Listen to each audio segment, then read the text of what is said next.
Olá, estamos ao vivo pela TV Câmara e pela página da TV Câmara no Facebook. E nesse encontro, estamos recebendo os jornalistas e radialistas João Torres e José Renato. E logo em seguida teremos na presença também na nossa bancada o jornalista e radialista Marcos Couto, que está em deslocamento, saindo da Rádio ABC e vindo para cá para o nosso programa. E você também pode participar mandando mensagens pelo WhatsApp, pelo número 993880-416 ou nos comentários no Facebook. Prazer tê-lo aqui de novo, Zé Renato. Tê-lo aqui de novo no nosso programa da Minipub. Faz tempo, né? Faz tempo. Boa tarde para você, Jaime, o nosso amigo João Vitor, você, telespectador. É muito bom estar aqui, um programa que já é tradição, né?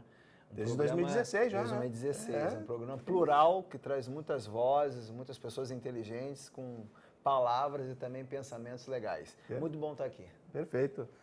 João Vitor ou João Torres? Eu chamo de João Torres, né? João Vitor Torres. João Vitor Torres. Vamos todos esses nomes, então. Prazer tê-lo aqui conosco pela primeira vez no nosso programa. É uma honra, né, ter aqui. Eu te conheço há pouco tempo, mas, né, já foram momentos intensos. É verdade.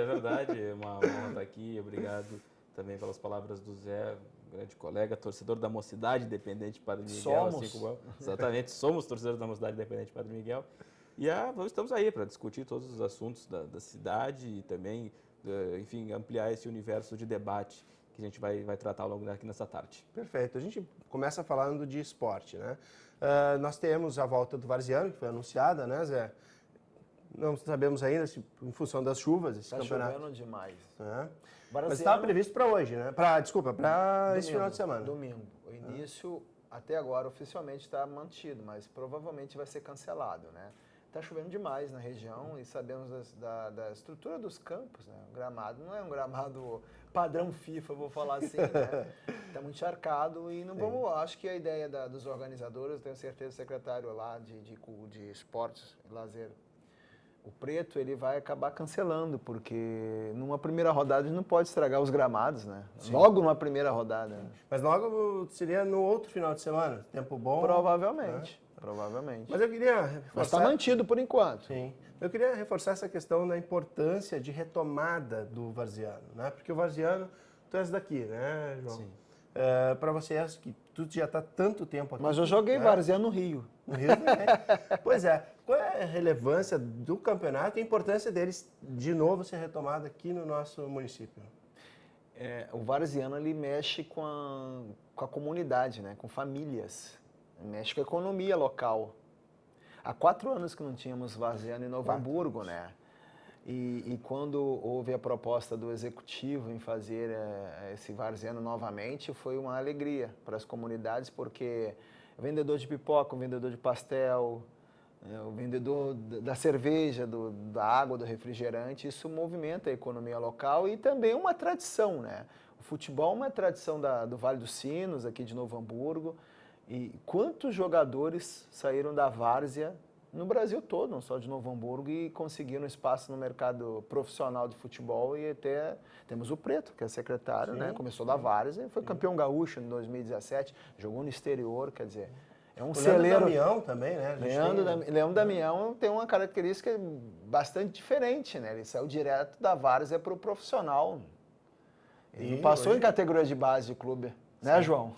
Exatamente, inclusive até o próprio Edenilson também é um jogador que não teve base, né? Começou a jogar no Guarani de Venâncio. O Edenilson também? O Edenilson também, começou a jogar no Guarani de Venâncio Aires. Mas ainda entrando nessa questão que o Zé levantou, de fato, né, para as comunidades em si ter essa oportunidade, ter um espaço em que o protagonista é de fato o cidadão, né? É o cidadão comum, o cara que trabalha no dia a dia, tem o esporte como um hobby, como um lazer, de brilhar perante a sua comunidade, né? Então, o Varziano, ele tem esse espírito também, né? Que é de trazer para o centro do esporte, um esporte que mexe com milhões, tanto de torcedores quanto em milhões e bilhões de reais no país, esse protagonismo para as pessoas, né? Então, esse é um capítulo muito bonito que o Varziano traz, especialmente na cidade essa que tem uma veia esportiva muito forte.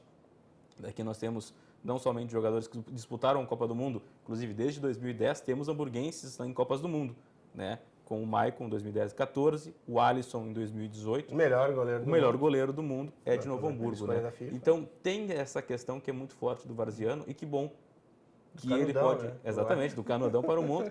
Que bom que o esporte aberto na cidade em relação a isso. E outro detalhe também que é muito importante, a partir de agora também a bola agora é com os clubes, né? Então fazer um bom campeonato dentro de campo também vai passar pelas equipes a partir de agora. Mas, João, como tu é daqui, né, hamburguense, nascido, né, criado aqui, qual é a tua primeira lembrança sobre o Varziano lá atrás, teus tempos de infância? Consegue resgatar alguma coisa? Eu te confesso que eu não acompanhava muito o Varziano no meu tempo de infância, mas pelas convivências com colegas, amigos, enfim, na comunidade que eu me criei, ali no bairro Ideal, sempre tinha alguém que disputava, que jogava, que tinha interesse, que acompanhava o pai, enfim. Eu não acompanhava muito no meu período de infância, mas eu tenho essa percepção de pessoas que jogaram, que me relataram ao longo desse período, do quão importante era para eles aquele momento, né? Gente que guarda em casa a medalha, a faixa, enfim, para essas pessoas que fazem parte dos clubes, e aí eu digo também pessoas que às vezes não aparecem, seja dentro de campo, mas que são econômicos desses clubes, pessoas dirigentes desses clubes. Abnegados. Abnegados. O futebol amador, ele tem uma legião de seguidores e pessoas que dedicaram a sua vida muitas vezes ao clube e abriram mão de estar com a família, de estar com pessoas próximas para estar com esse clube, porque eles acreditam nesse clube. Então, a volta desse campeonato é muito importante, especialmente para esses hamburguenses, para essas pessoas que ajudaram a consolidar o esporte, né? E o Zé, que agora é diretamente mais próximo da secretaria ali em relação a isso, também deve sentir no relato dessas pessoas que fizeram o campeonato, também essa mesma linha, assim, essa nostalgia, estão digamos emocionados, assim, né? Muitos dirigentes estão emocionados pela forma. São 11 equipes que vão participar. O campeonato aqui de Novo Hamburgo já teve mais de 20, né? Mas eu acho 30 atletas por equipe, né? Sim, inscrições de 30 atletas por equipes. Quer dizer, um município onde teve mais de 20 equipes no futebol amador, no Varziano, e depois de 4 anos começar com 11 é uma baita, uma vitória. Eu, particularmente, eu não jogo amador, eu não jogo Varziano todo domingo, assim. Mas eu tenho um time de futebol que eu jogo, os Aracnídeos. Quem estiver olhando os Aracnídeos, um abraço, rapaziada. E o futebol sempre teve no meu DNA, né? Eu vou falar assim... Jogou Varziano no Rio de Janeiro. Eu joguei Varziano no Rio de Janeiro. Eu fui lá em Niterói. Em Niterói. Eu fui atleta, eu fui jogador, assim, atleta do Cando Rio de Niterói. Ainda é atleta. Não. 47 anos não existe mais isso. Joelhos não existem. Não existe. Eu joguei, passei pelo infantil do Flamengo, passei pelo juvenil do Vasco. Eu pensava que ia ser jogador, mas meus joelhos não deixaram. Falei, eu vou estudar. Sim. Melhor coisa, eu vou estudar, porque senão... Mas, voltando ao Varziano, eu acho que foi uma baita sacada do secretário Preto, né? Se eu chamar de João Luiz, ninguém vai saber, né? Do secretário Preto.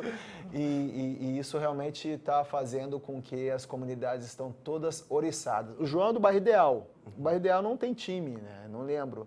Mas no Liberdade, que é do lado, tem, né? E tem a Portuguesa, que é perto do Estádio do Vale. E tem outro time ali do Liberdade, que é engraçado que fugiu o nome agora, mas eu vou lembrar até o final do nosso bate-papo. Quer dizer, sim uma forma de movimentar a população, movimentar a comunidade. Tem pessoas que realmente vivem e são apaixonadas por isso. Na última reunião que eu acompanhei deles, um varziano, teve um senhor, que é lá do Hamburguês, esqueci o nome dele, mesmo, e outro detalhe que eu vou trazer aqui, tem muitos desses campos têm trabalho com crianças, né? São trabalhos assistenciais, então. Sim, o Veterano do Canudos tem um trabalho muito forte com crianças, o Hamburguês também tem, quer dizer, não é só as famílias, o homem no futebol, tem os filhos no futebol, tem projetos sociais, agora que veio a palavra certa, projetos sociais, quer dizer, não é apenas aquele futebol de domingo. O Varziano, ele movimenta projetos sociais muito interessantes, tirando várias crianças da marginalidade. Zé, tem uma questão. Tu está aqui em Novo Hamburgo desde quando? 2011. 2011. Fevereiro de 2011. Então, tu chegou a ver alguns varzianos antes, né, desse período de... Mas já estava em queda, né? Assim. Já estava em baixa. Até extinção, não. Até por um tempo parar. Daí várias gestões tentaram retomar por vários fatores, não conseguiram, não sei. Mas essa aí com o Preto chegou na secretaria, ele falou, porque ele saiu do Varziano, né? Então eu vou fazer. E ele saiu do Varziano aqui de Novo Hamburgo? Ele é de Novo Hamburgo. Sim, porque Preto ele é ali do hamburguense, né? do lado de lá da faixa, que nem Do muitos Rincão. falam isso, do Rincão, Rondônia, daquela região, Primavera.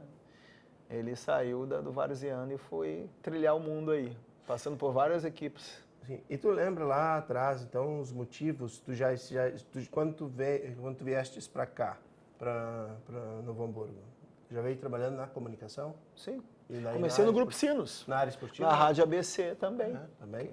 Então, ali já davam sinais, então, dessa decadência. O que aconteceu no futebol amador, o João Vitor deve também contribuir com isso. Eu acho que a queda do calçado também mexeu com a queda do futebol amador, porque muitos patrocinadores dessas equipes saíram das fábricas de calçados. Né? Exatamente. As fábricas, elas, de certa forma, também fomentavam... Uniforme, né? Te paga uniforme. Especialmente os pequenos ateliês, enfim, eram também fornecedores, enfim, pessoas que contribuíam para a manutenção desses clubes até financeiramente, porque o futebol amador também é uma cadeia de geração de receita até para alguns atletas. Não são todos que recebem, mas alguns até realmente... 200, 300 reais por jogo. Exatamente, né? Então, isso movimenta... Até mesmo a gente sabe de jogadores profissionais que, às vezes, sem oportunidade em clubes em determinados momentos, jogam futebol amador. Sim. É comum isso acontecer. Sim. Porque o futebol brasileiro ele é dividido em faixas muito criteriosas. O atleta de ponta, o atleta de clubes médios, aí, segunda, terceira, quarta divisões, e atletas que jogam nos clubes pequenos do interior. E, obviamente, não são competições que acontecem o ano todo. Calendário cheio. São apenas 3 divisões do Brasil, né? Que é a Série A, B e C. A quarta divisão é um calendário muito curto, restrito, ali próximo aos estaduais. Sim. Então, sobram jogadores de futebol que também são acolhidos pelo futebol amador. Então, o futebol amador, além dessa questão regional, local, também envolve atletas profissionais, de fato. Então, também por conta disso, essa remuneração, essa participação do comércio, das indústrias, também é importante para a manutenção desse espaço, né, de abertura de oportunidade para os próprios atletas. Né? Me parece um pouco paradoxal, porque a gente tem futebol o ano inteiro, né? Então, a gente começa o ano, todo mundo falando, o calendário é apertado, mas mesmo assim muitos jogadores não têm a oportunidade de jogar bola. O Brasil é um celeiro de jogadores, né? E tem jogadores que realmente não conseguem esse espaço, eles vão pro amador. É fonte de sobrevivência desses caras. Sobrevivência. Quando o clube que ele jogou estadual não joga a copinha nos seus determinados estados, que cada estado tem uma nomenclatura. A gente chama popularmente como copinha, mas geralmente tem um nome, né? A federação coloca um nome homenageando alguém. Mas as copinhas, eles ficam, quando não conseguem acertar nenhum clube, eles vão para o amador mesmo. Por exemplo, eu estou sempre no Vale do Taquari, aquela região de Encantado, Lajeado, e ali tem um futebol forte. Tem lá no Jacarezinho, tem uma equipe boa. Mussum, que é a região ali, Arroio do Meio. Tem jogadores que ganham 300 reais por jogo, cara. Todo domingo, 300. E depende, 300 precisa desse recurso, né? E vivem disso, né? Sim. Vivem disso. Só que com o futebol atual, você consegue se desgastar muito rápido, né? Aí tem lesões muito fáceis. Mas me parece que tão próximo aqui há um campeonato bem forte na região de Igrejinha, com alguns times. Ali também tem. Ou seja, mesmo nós, numa área econômica mais forte, com mais indústrias, como o de Campo Bom, a gente está falando de Ivoti, Dois Irmãos, Estância Velha, Novo Hamburgo. São Leopoldo também muito forte o campeonato.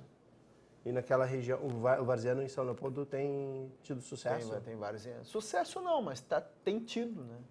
Um outro exemplo de competições que acontecem aí, a gente amplia um pouco esse leque.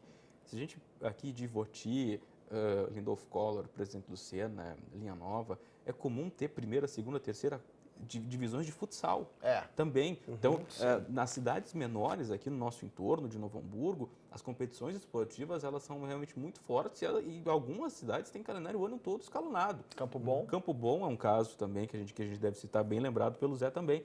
Então, essas competições esportivas aqui na região, elas têm um peso significativo para as comunidades. E é isso que o Zé falou que é muito importante. Envolve Copa dos ginásios, dos gramados, tem Copa em Costa da Serra, que é organizada aqui também, próximo aqui, envolve municípios de Ivoti, Presidente Lucena e tal. Também, uma competição muito forte. Vem jogadores de fora jogar também. Copa Cidade Verde? Copa Cidade Verde, que é com a garotada ali em Três Coroas. O time do Rio de Janeiro, Flamengo e Vasco jogaram aqui, categoria de Exatamente. Então, a região tem muita força em relação à questão esportiva, né? E a partir do momento que se fornece esse espaço para as pessoas disputarem, serem protagonistas das suas comunidades, a prova viva está aqui. Quantas equipes temos aqui, Zé? 11? 11 equipes no Varziano. O Diário em Costa da Serra, ele trabalha muito a questão do futsal. Sim. É muito forte a região muito ali. Forte, É muito forte mesmo, né? Isso, Até porque, desculpe cortar, Não. campos de futebol com especulação imobiliária estão acabando, né? E tem outro detalhe, né? Ainda tem a isso, própria né? questão do PPCI para se obter nos campos de futebol É isso. também é um entrave para muitas sedes conseguirem realizar jogos, especialmente em competições. A questão do PPCI para uma sociedade, para ela obter um PPCI, é muito complexo. Tem muitas coisas que precisam adequar. E, de fato, se é uma exigência, tem que ser cumprida. Mas a própria questão dos campos também tem esse agravante, que é a relação do PPCI, a liberação do Corpo de Bombeiros, enfim. Claro, o bombeiro está fazendo a sua parte, tem que fazer isso aí mesmo.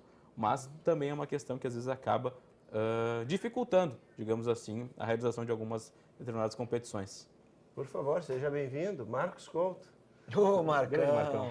Chegando ao nosso programa. O programa ao vivo é isso, né? Isso. Às vezes o convidado tem alguma dificuldade, mas seja bem-vindo. E foram duas dificuldades. A primeira delas em relação ao trânsito e a segunda em relação a um próprio horário a cumprir que acabou me estancando até, me represando, melhor dizendo, até 1h35 e por isso esse atraso. Sim, mas estamos aqui falando de um assunto que te interessa bastante. Fiquei sabendo também que você vai narrar alguns jogos do Varziano. Sim, não, e sabe que a minha vida, e até é importante dizer isso, as pessoas acham que a maior parte do meu tempo eu narro jogos do Aimoré, do Novo Hamburgo, do Grêmio e do Inter do Profissional. Estão redondamente enganados. Vou dar minha agenda hoje. Hoje é sexta-feira. Eu vou a Campo Bom, tenho 3 jogos de futsal feminino, bronze e prata lá do futsal de Campo Bom. Amanhã eu tenho o jogo do Grêmio contra o Corinthians, Band. E no domingo eu tenho Charqueadas, final do Municipal de Futsal de Charqueadas. Então, se eu peneirar tudo que eu faço no ano, mais de 60% eu transmito amador varziano de futsal e futebol de campo do que propriamente jogos profissionais de futebol. Marcos, a gente estava comentando, né, no início do programa, nesse primeiro bloco, estamos falando especificamente de esportes. Né? Talvez, em função do tempo, a gente pode até continuar falando. A questão é o varziano. Nós já falamos aqui em uma determinada vez no programa, aqui no domínio público, onde tu foste convidado, estava presente o Jorginho e o vereador Fernando Lourenço. Naquele momento a gente não tinha nenhuma perspectiva com relação ao varziano. E agora está anunciado, conforme amplamente divulgado pelo jornal NH, também foi capa do jornal Canudos. Estamos agora com o varziano. Qual a importância e a relevância disso para a cidade, para a comunidade? Eu cheguei para o rádio aqui do Vale dos Sinos em 1989. Pelas mãos do Lucindo Amaral, já falecido, foi vereador nesta casa, Leônidas Moraes Júnior, Mauro Silva e outros tantos profissionais. E logo eu me dei conta de que o varziano rendia para a antiga Rádio Progresso muito mais audiência, muito maior valor agregado comercial do que o próprio Esporte Clube Novo Hamburgo no futebol profissional. Então nós, profissionais da rádio, nós não víamos a hora de terminar em abril, maio o Campeonato Gaúcho para o Novo Hamburgo, porque os nossos ganhos, as nossas comissões, os nossos cachês eram muito melhores no varziano, onde nós éramos tratados como heróis, no campo da Ponte Preta, do 11 Gaúcho, do Flamenguinho, do Americano. Então, era fantástico. Em meio às cabines de imprensa do antigo Estádio Santa Rosa, nós éramos mais um. mas na várzea, à margem do gramado, no calor dos fatos, dos acontecimentos, nós éramos estrelas, dávamos até autógrafos. Eu amo a várzea. Sim, que bom que estamos tendo aí de novo essa Não, e a várzea, ela era fantástica. O falecido José Lauri Hoffmann, que era treinador do juvenil, do júnior do Novo Hamburgo, ele ia para o campo cedo. Meio-dia ele já estava lá para ver o segundo quadro. Porque no segundo quadro estava o meia que ele estava procurando de 18, estava aquele centroavante goleador de 20, que com um preparo físico, alguma adequação motora, algum rito de conhecimento tático, poderia vir a servir até o profissional do Novo Hamburgo. Então existia os olheiros, né? Direto, ia ter uma certa disputa. O falecido José Lauri Hoffmann era o olheiro do Esporte Clube Novo Hamburgo e o falecido Euclides Ruaro era o olheiro do Aimoré. E eles se dividiam. Quem chegava mais cedo pegava a sombra da copa mais bonita da árvore para poder assistir o jogo. Ah, perfeito. Você viu como o dinamismo do futebol do arziano na cidade, na região. Zé, eu ouvi o termo flamenguinho. Tu torce para algum time de várzea aqui? Específico? Ah, com o nome desse, né? Eu jogo no meu Aracnídeos, mas não tem time específico, não. Isso claro, né? A maioria sabe, eu sou Flamengo no Rio de Janeiro. Sim. E aí, o flamenguinho aqui é o mais É um nome simpatizante. simpático. Simpático. Na verdade, Jaime, o Zé, ele traiu o pai dele. O Zé é um traidor de quem o criou, de quem o alimentou, de quem o embalou. O pai do Zé é vascaíno. E o Zé Sócio do Vasco desde... Exatamente, desde que ele se entende por gente. E o Zé traiu quem o seu progenitor. Traiu quem o alimentou. Bom, Zé. Tomara que o seu filho não faça isso com ele. A culpa é do meu primo. Meu primo lá no Rio de Janeiro, que naquela época... Você é solidário a ti também. Mas minha época dourada do Zico, Flamengo de Zico, aí meu primo me pegava e me levava pro Maracanã. Ah, mas daí não tinha pra comer, né? que não vou ver. Meu pai, Aí me tinha desculpe, mas o Roberto Dinamites não é maior que o Zico. Meu Deus do céu, sem dúvida. Zico Júnior, Tita, era uma E por turma sinal, já forte. tá falando de futebol, pra mim, a gente tá falando de esporte, caiu muito o futebol brasileiro, cara. O nível técnico do futebol brasileiro. Não sei se os colegas aí concordam, mas eu sou de uma época que a gente falou 2 jogadores aqui que eram espetaculares e a gente não enxerga mais esse tipo de jogador. Algum outro, mas fora de série, não sei se concordam os colegas, eu não enxergo mais tanto no futebol brasileiro. Nem o badalado Neymar. Antigamente se falava de jogadores, por exemplo, que saíram do Guarani de Campinas. Né? Se falava de jogadores que saíram da Ponte Preta. Capitão, Careca, Bozó, Polozzi. Né? Times que hoje Carlos. estão, sei lá, perdidos em Dicá. divisões. Rui Rei? Né? Rui Rei. O rei. Aqui no Rio Grande do Sul, por que não? Quem foi Ayrton Pavilhão, pessoal da antiga, né? Batista. Aí vai, Renato Gaúcho. Renato jogava Próprio demais, Falcão. né, gente? Falcão. Eu acho que o futebol ele perdeu sua espontaneidade. Qualquer um de nós vai lembrar da nossa infância e dos campinhos da nossa infância, onde hoje estão praças, onde hoje estão prédios, onde hoje estão outros Especulação imobiliária, eu falei aqui, Marcão. Isso está tirando os grandes campos, o celeiro dos futuros craques. Jogar futebol tá caro. A chuteira custa R$150, a mensalidade na escolinha custa 100, a cada meio ano tem que comprar o uniforme para jogar e é outro 150 e não é qualquer pai que tem. O futebol ficou caro. Inegavelmente, essa é uma questão que, para novas gerações, é algo que realmente pesa. Né? Pesa no orçamento familiar, a questão de conseguir bancar o filho no... Formação. Exatamente, da formação dos atletas. Até porque não é só isso, né, Marcão? Tem a viagem, tem o deslocamento para determinados lugares, a alimentação e tudo mais, né? Mas do futebol brasileiro como um todo, eu vejo essa aproximação com técnicos estrangeiros. Sempre teve essa cultura de que técnico estrangeiro não dava certo no Brasil, é outro jeito e tudo mais. Felizmente, a gente está conseguindo ter uma ruptura dessa cultura e eu acredito que é algo muito importante. Uma tendência também, É uma né? tendência. O Jorge Jesus no Flamengo, do Zé Renato Oliveira, é um cara multicampeão no futebol português e que está conseguindo no Flamengo resultados em curto prazo. Claro, ele quase caiu para o Emelec na Libertadores. A eliminação na Copa do Brasil fez ele balançar pelo menos um pouco, mas os resultados que ele está obtendo no Flamengo e que o Sampaoli está obtendo no Santos, hoje, eu acredito que seja a porta de entrada para os clubes brasileiros olharem com mais calma para o mercado do exterior, apostarem nesses treinadores que trazem bagagem diferente, que apostam na intensidade de jogo, que colocam o Brasil na rota daquilo que está sendo feito e jogado no mundo afora. E aí, de repente, no futuro, a gente pode ter melhores resultados em relação a isso. O futebol está nivelado. Não existem mais grandes craques no mundo todo. Se a gente parar para pensar, Messi e Cristiano Ronaldo disputam a bola de ouro e ganham a bola de ouro há muitos anos. Ou seja, essa questão da qualidade técnica como um todo, ela realmente é uma tendência, ela caiu. Mas, por outro lado, o futebol tem ficado mais competitivo. E nesse ponto, eu acho que a gente ficou para trás. Sem dúvida. E tem uma coisa que o técnico do Flamengo comentou sobre o nosso futebol brasileiro, é a relação entre os técnicos, né, brasileiros e os de fora, que no sentido de que o técnico de fora ele trabalha muito a questão tática, né? E o futebol brasileiro, como produzia tantos craques, se resolvia praticamente sozinho. O futebol hoje brasileiro mudou, né? não era físico. Era talento. E, claro, tinha uma tática, né? Mas hoje é muito físico. Hoje você vai nas escolinhas, os professores vê o aluno, o jogador de 1,50 m com X anos. O cara tem 1,75 m, tem 14 anos. O goleiro era mais baixo, os jogadores eram... O jogador antigamente fumava após o jogo, né, Marcão? Verdade. É só você procurar, o telespectador, no YouTube, o jogador saía de campo, sentava do lado do repórter... João Carlos Belmonte...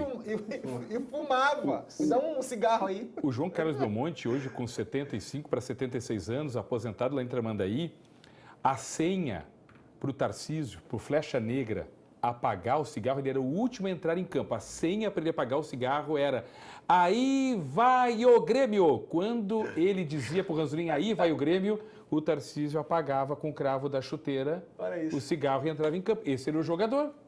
E o Tarcísio foi campeão da América e foi campeão do mundo com o Grêmio. E era um jogador que fumava. Porque o futebol era outro. Mas também tem uma questão cultural, né? Se fumava no avião, Exato. fumava dentro do ônibus. Então, acho também que tem essas questões que também pesam. Agora, o mundo mudou também. Eu achei fantástica a entrevista do Ander, o Ander Show, o rei da Batalha dos Aflitos, herói da Batalha dos Aflitos do Grêmio, que encerrou a carreira semana retrasada. E você estava lá. Estava lá na batalha. Narrou. Narrei lá. E ele concedeu uma entrevista que eu achei muito interessante, porque entre tantos assuntos ele disse, olha, por que eu sobrevivi 7 anos jogando no futebol inglês principalmente? Porque eu cheguei lá e o meu professor, o meu orientador, o meu teacher disse o seguinte: só com essa tua jogadinha aí de avançar pela esquerda, cortar para dentro e bater a gol, tu não vai sobreviver aqui. Tu vai precisar aprender a marcar. Tu vai ter que fazer a primeira, a segunda e a terceira função da minha cancha. E se eu precisar de falso 9, tu vai ter que fazer. Aí eu pensei, puxa, é a independência financeira minha e das próximas gerações dos meus. Vou fazer. Então eu disse, eu aprendi a fazer tudo. Eu joguei nas 4 funções da meia cancha e de falso 9 para existir. Outro que conta algo parecido é o Daniel Franco, Daniel da Costa Franco, quando ele vai parar no Barcelona B. Ele chegou lá e os caras disseram, olha, se tu quiser um dia vestir a camisa do Barcelona A, tu aprende a fazer. Eu não consegui aprender, não passei do Barcelona B. Então existe isso. O jogador brasileiro, ele tem, eu acho que eu não sou xenófobo e eu penso que essa vinda do Jesus para cá, tomara que outros venham, porque nós precisamos avançar em cultura tática. Eu acho o jogador, o treinador da Emoré, o PC Oliveira, às vezes eu converso com ele lá, professor, depois eu disse, eu estou impressionado no futsal, o jogador, não é que ele seja mais inteligente, ele é mais rápido, ele entende. Eu chamo ele em 30 segundos ali, eu reoriento o meu quarteto, eu reoriento o meu quinteto, eu crio uma ação para uma falta, para uma saída de lateral, e no futebol é difícil, no futebol o jogador não tem essa cultura, eu tenho que entrar toda hora no campo e posicionar, correr ao lado do cara para mostrar o que ele tem que fazer. Isso é extremamente desgastante, com certeza. E a profissão de técnico no Brasil não é fácil, né? Como tem jogador derrubando o técnico, aí já está falando de futebol. Você viu que o Ganso fez com o Oswaldo Oliveira no Fluminense. E às vezes técnico que chega e nem assume, como aconteceu recentemente no São Paulo, né? São Paulo efetivou o Wagner Mancini, o vestiário se reuniu e não, Mancini não, queremos o Fernando Diniz. E foi o Fernando Diniz para lá. O tempo dos medalhões está terminando, Marcão? O que tu acha? Em que sentido? Na área técnica ou no campo? A gente está falando, por exemplo, técnicos multicampeões que não estão tendo sucesso ou não tiveram sucesso atualmente, por exemplo. Mas muitos estão em final de carreira, né? Sim, nós tivemos no Vasco, estão em final de carreira. O Luxemburgo, o próprio Filipão, que foi demitido recentemente do Palmeiras. O Mano Menezes tem tido, é mais novo ainda, tem, acredito, bastante gás. Mas a gente tem o Abel Braga, alguns já saíram de cena. O Ney Franco, talvez. Então, o que está acontecendo? Talvez é necessária essa oxigenação. Nós estamos vendo, por exemplo, técnicos novos, como é o caso do técnico do Atlético Paranaense, que foi campeão da Sul-Americana e campeão da Copa do Brasil. O próprio técnico do Inter, que embora não tenha ganhado o título ainda, mas... Tem um trabalho sólido, né? O Renato também, eu conto nessa nova geração. Tem um treinador muito bom, também, né? tem um treinador muito bom no Botafogo, e esse treinador, o Barroca. Sim. O Barroca tem trabalhos belíssimos de base, o Inter sonhou em tê-lo antes dele ir para o futebol profissional, reordenando a base do Internacional quando o Rodrigo Caetano veio para cá. O que eu penso é o seguinte, o Abel Braga conta muito isso. Em 1989, quando eu treinei pela primeira vez o Internacional e eu tinha 37 anos de idade, eu tinha basicamente a mesma idade do vice de futebol, que era o Luiz Fernando Carvalho, e do presidente, que tinha 4 anos mais, que era o irmão do Luiz Fernando, que era o do Luiz Fernando, Záquia. O irmão do Luiz Fernando Záquia era o vice de futebol e o Pedro Paulo Záquia o presidente. E o Pedro Paulo Záquia tinha 42, o Luiz Fernando 37, a mesma idade do Abel. E o Abel disse, quantas vezes eu precisei voltar ao Inter até ser campeão da América e do Mundo? 4. Eu tenho certeza que o Odair vai sair, vai voltar, vai sair, vai voltar, até encontrar o voo de cruzeiro dele e ser campeão. É normal com todo mundo. E ele é um bom técnico, tá? Criticam muito ele, teve algumas ações equivocadas, até contra o confronto contra o Flamengo, mas ele é um bom técnico. Ele pegou um Inter na Série B, foi isso? E trouxe no patamar de disputas importantes numa Libertadores e tabela do meio para cima do Campeonato Brasileiro. Então, é que a torcida brasileira... ela é muito... quer logo o resultado logo, né? Quer ser campeão logo esse ano. E às vezes para você ter um trabalho vitorioso precisa de tempo. E os dirigentes também de clubes não têm essa paciência ou por motivos financeiros não apostam nessa situação. Mas em relação ao Inter, Zé, por exemplo, uma questão que eu considero importante, né? Muito se questiona das opções, às vezes, que o Odair faz em relação à equipe. Mas aí, eu até questiono os amigos, mas vai fazer o que exatamente? Tudo bem, a questão de formação de formato de jogo, ok. Realmente o Inter tem uma forma de jogar, mas não tem reposição. Mas não tem reposição. Vamos mudar a equipe, vamos tirar o Wendel e botar o Zeca. Bom, estou mexendo na lateral, no meio-campo vai fazer o quê? Quais são as peças que se tem? Então eu acho que o Odair criou um problema para ele mesmo, porque ele elevou a régua do Inter num patamar tão alto que é difícil de manter. E hoje um jogador com a idade do D'Alessandro faz falta, né? A final da Copa do Brasil, sem o D'Alessandro, é claro, a dependência que o Inter ainda tem desse jogador. Se fosse o D'Alessandro na década de 80 ou 90, ia estar fim dos cascos. Como o futebol hoje, sendo repetitivo, é muito físico, o D'Alessandro ficou de fora. Porque ele não teve 100% ou 90% da sua capacidade física. Se ele joga na década de 80, 90, tem o início dos anos 2000, ele com 40% ele entrava em campo. E o Maicon não entrou contra o Flamengo aqui desde o início do jogo, agora nesse 1-1 de quarta-feira, porque não estava 100%. O Maicon, para mim, é titular no meio-campo do Grêmio. Bom, ele entrou em campo e aconteceu porque o que aconteceu. Porque não estava 100%. O 100% hoje é... Mas fez gol, né? Por causa da atrás dele, foi o... É um jogador diferenciado bola, na assim. meiuca, né? Mas se fosse um 10, 20, 25, 30 anos atrás, o Maicon ia sair jogando, ia jogar o tempo todo, porque o fator físico não era o primordial. E o Douglas Nova aí também? O Douglas, eu vivi uma situação incrível com o Douglas, que era o jogo do Grêmio contra o Avaí, e ele estava no banco de reservas e o treinador do Avaí manda todo mundo aquecer. Todos estão aquecendo, menos o Douglas, que fica escorado, sem chuteira de meias na placa de publicidade assistindo o jogo. Esse é o Douglas. Meu senhor. Esse é o Douglas. Profissional. Profissional. Todo mundo aquecendo e ele aqui, escorado da placa, assistindo o jogo. Mas sabe o que eu fiz uma anotação aqui, ó. Roger Machado, Carille, Barroca, Thiago Nunes, Odair, Fernando Diniz, Jair Ventura, o filho do Nelson Batista, o Eduardo Batista. Puxa, nós temos aqui uma bela safra de treinadores. Só que eu concordo com o Zé. Se tu colocar o cara no Botafogo na quarta, sem água para os caras tomar banho, tendo que o dono lá do Ibope ficar com pena, botafoguense roxo, vai dizer, não, pô, vou pagar essa conta d'água para os caras pelo menos tomar banho. Não vai dar. Carlos Augusto Montenegro. Se o Vanderlei Luxemburgo chegar no Vasco e encontrar um grupo com percentual de gordura tão elevado quanto o meu, e buscar um preparador e buscar um preparador físico e dizer, olha, não estou sem equipamento. Tem 35 atletas e só tem 17 colchonetes para botar no... Aí não vai dar, né?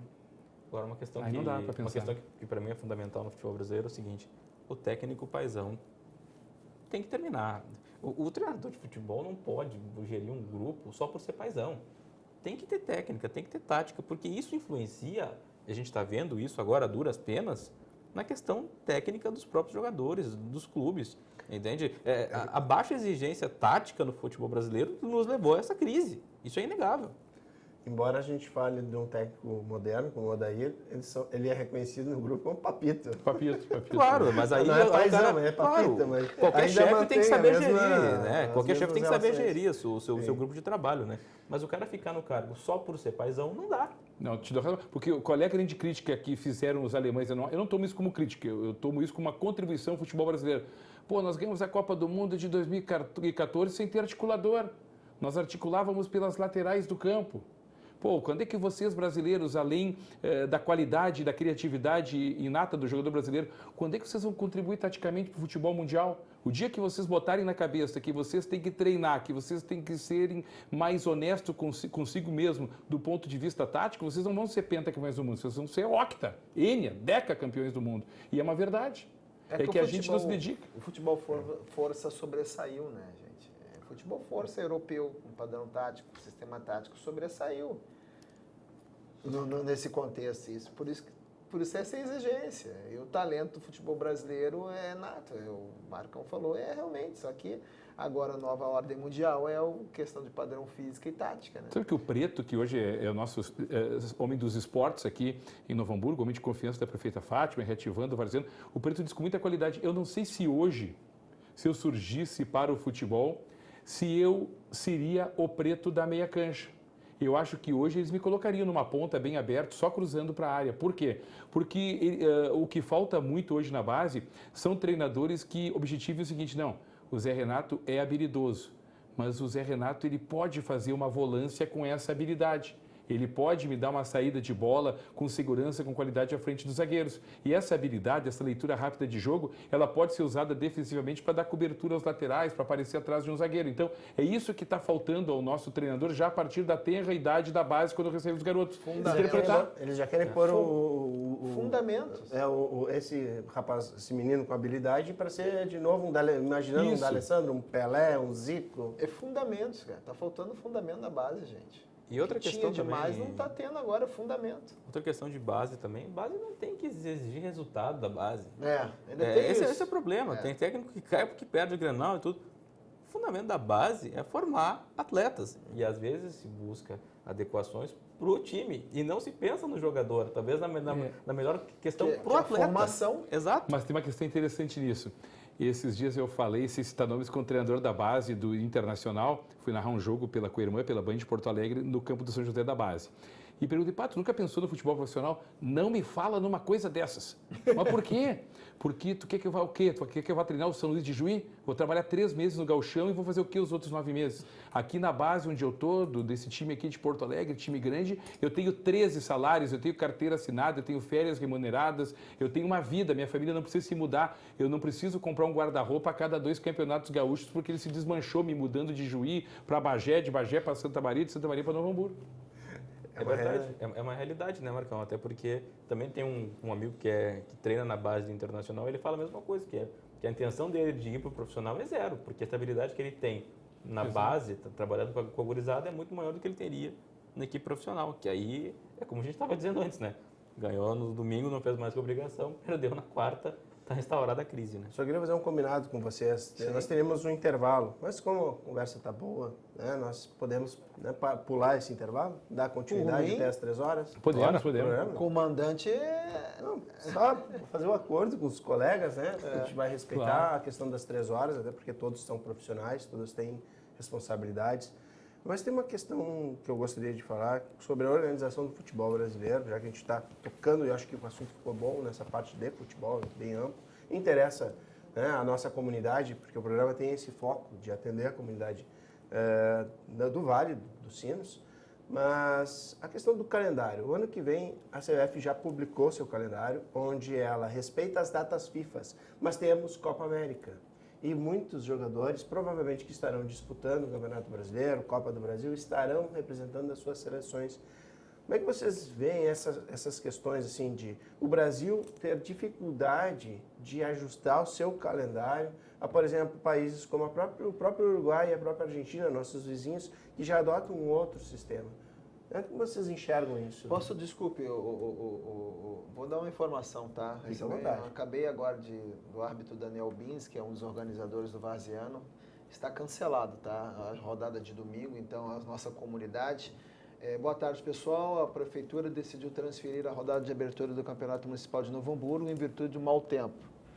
No próximo final de semana, dia 13, iniciaremos com a primeira rodada e assim seguiremos conforme as datas abaixo. Segunda rodada, dia 20 de outubro, terceira rodada, 27 de outubro, quarta rodada, 3 de novembro, quinta rodada, 10 de novembro.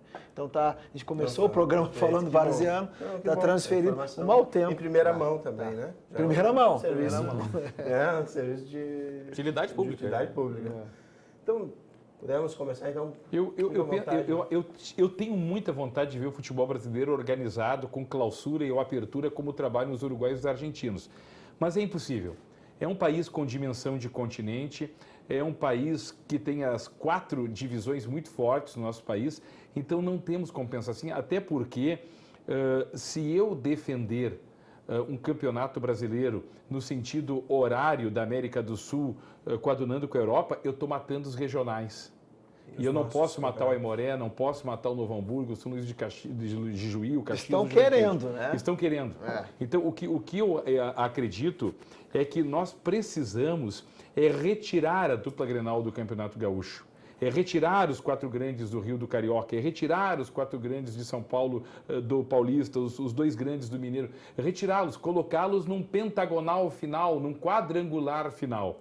Estender o Campeonato Gaúcho, dar uma sobrevida maior para os clubes do interior. Inclusive, quando se fala nisso, mas aí não vai ter cota de TV. O Chico Noveleto já disse que tem como conseguir cota de TV. Não o mesmo R$1.400.000 para cada um, mas dá para conseguir patrocínios na casa de 500, 600 mil para cada clube do interior se organizar para fazer o gauchão. Então, eu acho que é melhor para o repórter, para o narrador, para o comentarista, para o técnico de rádio, para o jogador, para o pipoqueiro, um campeonato com massagista, para todos, fisioterapeuta, um campeonato de 6 meses, um gauchão de 6 meses, já tá na hora onde a dupla Grenal entra num quadrangular, num pentagonal, um hexagonal final e acabou. Como na Copa do Brasil, os times da Libertadores, que entram nas oitavas. Exatamente. Dá o prêmio de hor concura à dupla Grenal e aquele 1 ou 2 do interior que esteja na Série B do brasileiro. Mas com isso acabaria com a Copinha?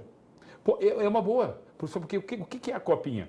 A Copinha são borderôs de incríveis. Esses dias eu fui sexta-feira, 20 de setembro, fui fazer o jogo do Novo Hamburgo contra o Real Capão, para 36 testemunhas no módulo esportivo de Tramandaí. Tinha mais gente na igreja, né, se benzendo do que vendo o jogo do Novo Hamburgo contra o Real Capão, Copinha. Então, eu acho que estende o gauchão, acaba com a Série A3, deixa só a Série A2, valoriza, porque eu também parto de um princípio. Eu já vi o Aimoré jogar a Série A3 e já vi também o Novo Hamburgo em outras vezes jogar a segunda divisão.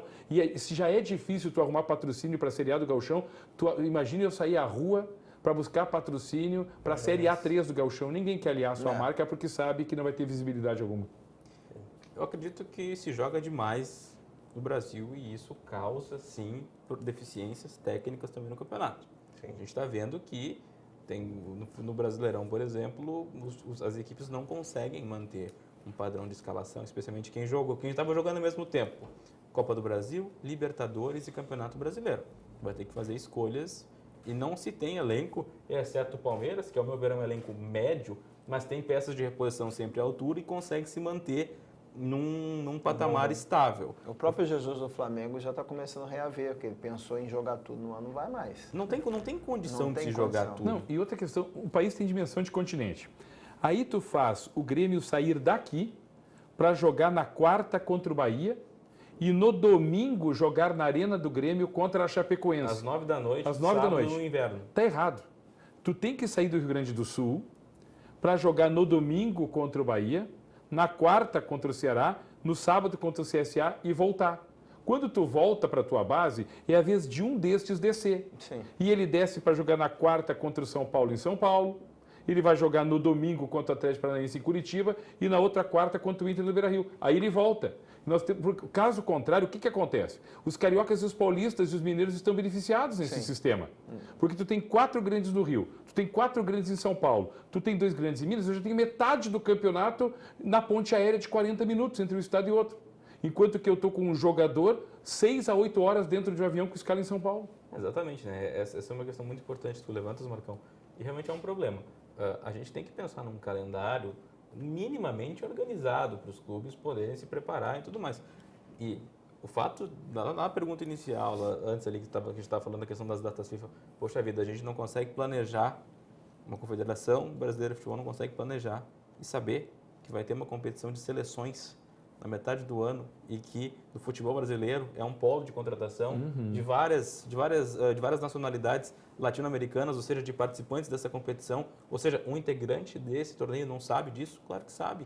A gente tem que pensar, sim, em um formato, talvez é isso que o Marcão falou, de se tirar os grandes clubes dos estaduais. Aí eu também entendo que diminui até mesmo o público, porque aí a grande renda do clube do interior é quando vai jogar o Grêmio, vai jogar o Inter no seu estádio. Então também é algo que tem que se pensar.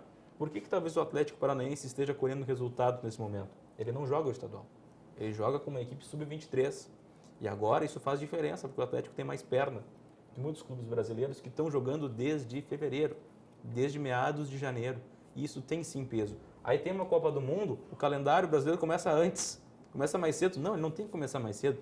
Ele tem que começar, mas o nosso calendário tem que estar adaptado à nossa realidade. E não está. Sabe que infelizmente não está. Hoje nós temos uma CBF que ela desvaloriza o seu principal produto, que é a Série A do Campeonato Brasileiro.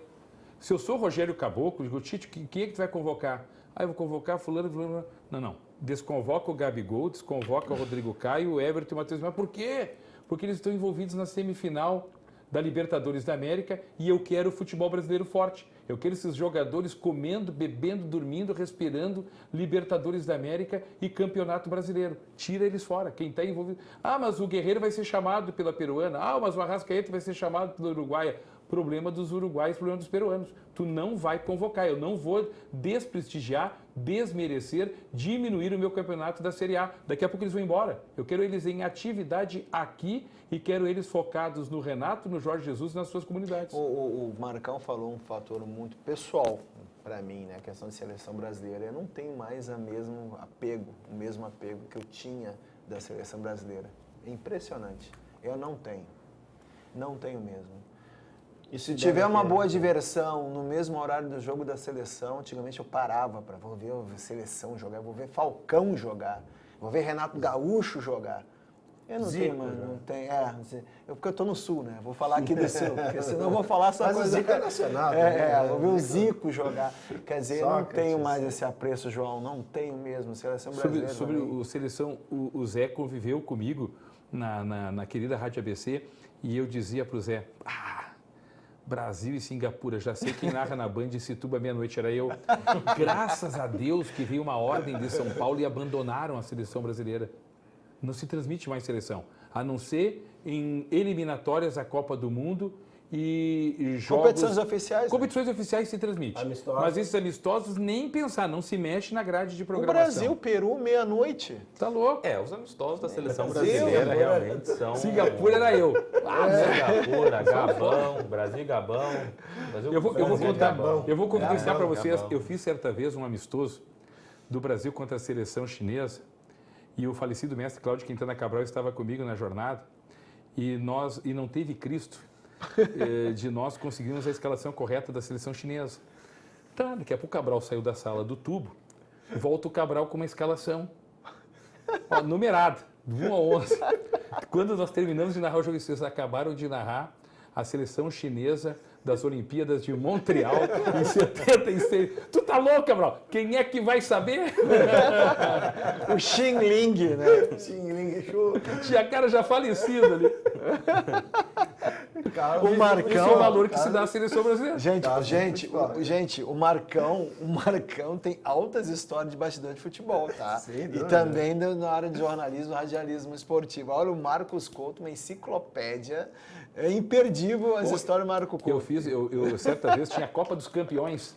Vocês vão lembrar, Copa dos Campeões em Natal, Rio Grande do Norte, e no antigo estádio dos Reis Magos, onde foi totalmente reformulado, e o meu comentarista na Copa dos Campeões era o Paulo Mesquita, que além de ser comentarista na Rádio Bandeirantes, o Paulo Mesquita também era o chefe da equipe, com todo o compromisso de viagem, sobe, desce, vem, quem vai, quem fica. E o Mesquita, sabe como é que ele comentou a Copa dos Campeões? A sala do tubo enorme, como esse estúdio aqui da TV Câmara, e ele dizia, se der gol, tu chama que eu venho. Ele comentou toda a Copa assim, quando dava um gol do Grêmio, quando do São Paulo, ele vinha, assistia o replay e comentava em cima daquilo.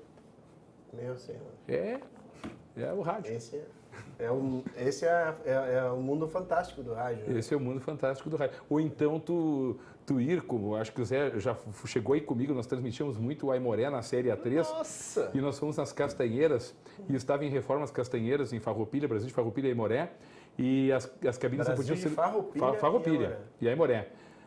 Domingo à noite, quarta noite inverno. Cerração que tu mal enxergava os jogadores em campo. E nos colocaram numa cabine improvisada que eu só enxergava metade do campo. Aí eu combinei com o Zé Renato, que era o meu repórter, e me disse, tu enxerga uma metade e eu enxergo a outra. Não, o estádio do São Paulo Rio Grande tem esse problema. A gente só enxerga um lado. Um lado do campo. Meu Senhor. Um lado do campo. Olha, o Marco é muito mais história. Eu trabalhei com o Marco só um tempão. A gente fazia sábado de carnaval. Sábado de carnaval. Aimoré e São Paulo de Rio Grande. Meu Senhor. Sábado de carnaval, Novo Hamburgo e São Luís em Ijuí. Exatamente, só estavam nos 19 de outubro os doentes do pé, né? Porque era carnaval, quem não gosta de samba, bom sujeito não é. E aí o João estava na avenida. O João Vitor estava no Rio, na Sapucaí, com o Cláudio Brito. Sem dúvida, né? O carnaval é com o João. Mas tem uma coisa, como tu falaste em Farroupilha, e hoje de manhã eu passei, nós estamos, né, começamos o programa falando sobre o Varziano, e hoje eu estive ali na Valau, e passando ali no Centro de Esportes da Valau, próximo dali tem o Clube Farroupilha, né? Isso, Farroupilha. Farroupilha Rondônia. Que também vai disputar o Varziano. Né, me chamou a atenção, sim, porque... Mas o prédio em si, ele está todo danificado. Eu não sabia nem se... Essa era a minha pergunta. Esse time existe ainda? Farroupilha. Existe. Vai jogar... Existe. Aquela é a sede dele? É a sede dele. Porque o prédio está com... Né, tem a fachada, que me chamou a atenção justamente a fachada, e o nome Farroupilha, mas com janelas quebradas, alguma coisa assim, me pareceu em precárias condições. Eu não sei por dentro, mas a prefeitura andou ajudando muito a questão de estrutura externa, assim. Questão de mato alto e outros detalhes. O campo estava limpo. Porque, retomando a várzea, é difícil fazer varziano, né, gente? Mas o bonito da várzea, é que tu viu casas vizinhas ali, né? Tu pode ter certeza que o presidente, o vice de futebol, algum atleta mora naquela casa vizinha. E é naquela casa vizinha, naquela garagem que vai sair o salsichão com pão. Sim. É ali que vai estar o freezer com a cerveja geladinha. E é ali que eles vão se fardar. E na hora do jogo pode ter certeza que eles vão atravessar a rua. Economia, é o que os colegas estavam falando no início, né? Ou seja, a movimentação econômica. É fantástico. E é um evento comunitário. Eu costumo dizer assim que quando, por exemplo, um jornal é entregue nas mãos num bairro mais afastado do centro, tu tá ali dando a oportunidade de cultura, de lazer, de leitura a uma pessoa que, se talvez tivesse que desembolsar aqueles R$ 2,50 para comprar o jornal, não desembolsaria, porque aqueles R$ 2,50 é o pão cacetinho do dia.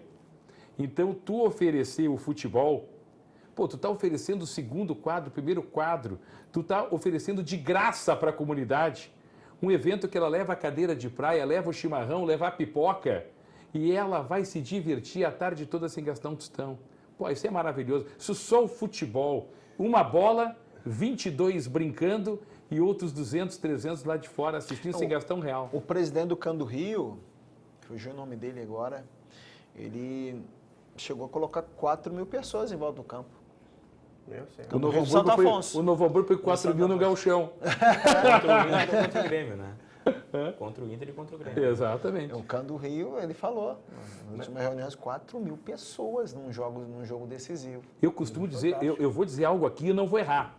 A maior torcida de São Leopoldo, a exceção de Grêmio Internacional, a maior torcida de São Leopoldo certamente está no Olaria, certamente está no Obra, certamente está no Tricolor. A maior torcida de Novo Hamburgo, excluindo o Grêmio Internacional, não é a do Novo Hamburgo. É a torcida do Americano, é a torcida do Veterano, é a torcida do Flamenguinho, são as torcidas dos times de várzea. Pode ter certeza disso. Bom, gente, infelizmente, né, nosso programa está chegando ao fim, então agradeço primeiro a presença de vocês e peço, começar por ti, Zé, as tuas considerações finais. Né? Nós chegamos, infelizmente, passamos um pouquinho, porque começamos um pouquinho mais tarde, mas foi uma tarde para mim bem aprazível. Eu vim para falar de vários assuntos, acabamos falando só de futebol, mas eu adoro futebol. Eu acho que... Tínhamos toda uma outra pauta aqui para falar de outros temas, reforma da Previdência, a questão, né, do Prêmio Nobel, que seria o segundo bloco, mas eu acredito que com os especialistas que temos aqui, radialistas, pessoas que trabalham nos veículos, não tinha como. Não, mas foi um prazer estar aqui novamente. Eu acho que você sabe, né? Quando quiser, estou aqui para contribuir esse programa que já é um sucesso. E com certeza uma audiência muito qualificada. Marcão, meu amigo, João, meu amigo, e nós temos algo em comum, gente. Eu e João somos torcedores da Mocidade Independente Padre Miguel, ao qual tive o prazer de desfilar naquela bateria. Valeu para vocês. O teu pai também torce para a Mocidade? Meu pai também é Pelo menos isso, né? Obrigado. Além de termos um flamenguista, temos 3 colorados aqui. Vão perder a audiência dos gremistas agora. Eu tenho a Batalha dos Aflitos que me absolve. É verdade. Agora o João Vitor se vira. João, obrigado por tua presença. Que é isso, uma honra estar aqui com vocês, ao lado dos amigos também. Espero estar aqui mais vezes para colaborar com vocês. O programa ao vivo sempre é bacana. Acontecem essas coisas como aconteceu hoje, né, Marcos? É verdade. Eu peço desculpas por ter me atrasado. É um prazer. João Vitor, aqui carinhosamente na redação do INH, eu chamo ele de João ou Vitor ou Torres. Não é pelo tamanho, né? Não é pelo tamanho, mas sim porque dizem que no rádio, na imprensa, tem que ter 3 nomes para vencer, né? Então, João ou Vitor ou Torres. Zé Renato Oliveira, querido amigo, a gente, como diz o Mário Lima, hoje narrador lá na Rádio Eldorado de Criciúma, gente fina, da melhor qualidade. Puxa, o varziano está de volta, eu vibro muito com isso. Só queria fazer um pedido. Tenham educação, tenham calma, entendam as posições da arbitragem, entendam o adversário, recebam bem. Né? O jogo é no campo do Veterano, recebe bem a turma da Portuguesa. O jogo é no campo da Portuguesa, recebe bem a turma do Flamenguinho. O jogo é no campo do Flamenguinho, recebe bem a turma do Americano. Vamos fazer uma confraternização bonita para que a prefeita Fátima, para que o secretário Preto nos esportes, né, para que eles possam se sentir abraçados também, né? Que a início, puxa, que coisa boa, a iniciativa deu certo, o povo abraçou, né? E vamos tocar a vida. Isso aí. Obrigado. E o programa de hoje se encerra por aqui. Agradecemos a gentileza pela participação dos jornalistas e radialistas Marcos Couto, João Vitor Torres e José Renato. O programa é reprisado às terças e quintas-feiras em nossa programação. E você também pode nos acompanhar pelo canal da TV no YouTube, na nossa página no Facebook. Até a próxima sexta com mais temas de interesse da comunidade. Muito obrigado, gente. Um abraço. Valeu.